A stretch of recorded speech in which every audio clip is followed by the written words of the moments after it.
Now, when you think about adopting a pet into your family, chances are you're probably picturing a cuddly little dog or a cat, maybe a rabbit if you're feeling a little adventurous. But believe it or not, reptiles are increasing in popularity in the United States. In fact, families in the United States, 4.5 million of them say they have a cold-blooded friend in their home as a pet.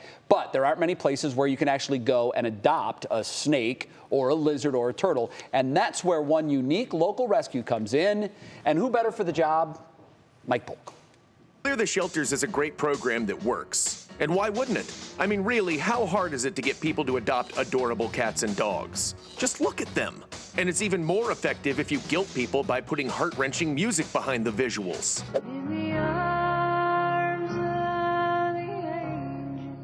See? But cats and dogs are not the only adoptable pets on the scene. For example, this guy could use a good home. So could this pretty lady. Or maybe your life has been missing this fella. If so, he's waiting for you right here at Herps Alive, a nonprofit located in South Euclid. I sat down with the foundation's executive director, Keith Gisser. We specialize in taking in unwanted, neglected, abused reptiles, rehabilitating them, and then finding new homes for them when possible. How many places in Cleveland do that? That would be us.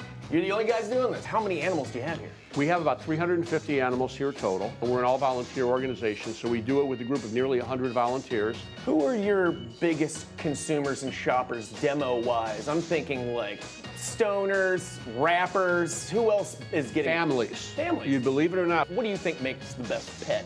Bearded dragons make great pets. They're a desert lizard from Australia. Who is this ravishing beauty? So this ravishing beauty is Drogon. He is one of about 8 or 10 bearded dragons that we're going to have available through the month of August. They thrive on handling. They like the warmth of our body. Being from the desert, they eat both bugs and veggies. Not picky. Not picky at all. You're not a picky eater. You like warmth and cuddling. Seems like the perfect pet. Perfect pet. And then among the snakes, the corn snakes and the ball pythons are probably the two best that I would recommend. They get about 4 feet full grown. They stay very manageable. And then this guy here is what they call a banana ball python. You can see the yellowish coloration. Personality-wise, what are we looking at? Very docile animals. This is why they're called ball pythons, because they tend to roll up in a ball. These guys are very well acclimated to humans, so they're very easily handled. These guys don't have names yet, or they do? These guys do not have names They don't have names yet, so that could be up to you. And the one thing about reptiles is that generally, even if they have names, they don't come when you call them. I'm going to call you Felicia. I'm going to call you the Commodore. There we go. Felicia and the Commodore, available for adoption from Herps Alive soon. How can people help out? Well, right now we're trying to raise funds to buy our building. They can certainly donate, and you can go to our Facebook page to get information on that. As I said, we're always looking for volunteers. Sincere thank you for the work that you do. We're glad you're doing this for the area. Thanks for taking care of the animals that everybody doesn't always necessarily think to take care of. Oh, we appreciate you coming in. Reptile ownership is not everyone's bag. But if you're a warm-hearted person looking for a cold-blooded pal, there's a place in South Euclid that would be happy to help you out. And if you're still on the fence, please allow us to tug on those heartstrings just a bit to seal the deal.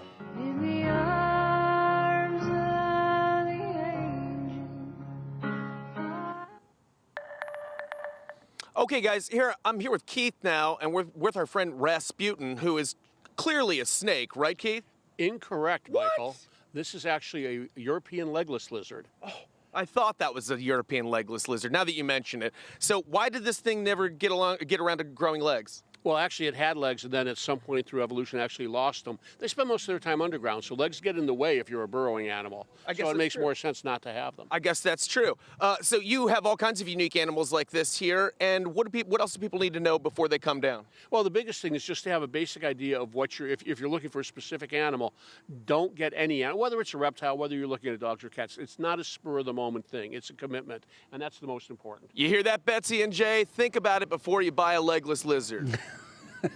I definitely will put some thought into it. You know, Mike, I'm just sitting here thinking your cat needs a friend, and I can't imagine a better friend than a legless lizard. Can you imagine like a cat-sized lump in the middle of that lizard right now, where my cat would be in probably a week and a half? They would be very good That's friends. all right though. But this is a place where you need to come down and take care of some of these animals that other people don't take care of. So thank you for what you do, seriously, Keith. You're welcome. Thank you for coming out and helping us tell the story. Well, if folks do want to help out, this year's Clear the Shelter starts August 23rd, runs through September 19th. We have 20 local rescue groups and shelters participating. In 2019, 399 pets were adopted in one day.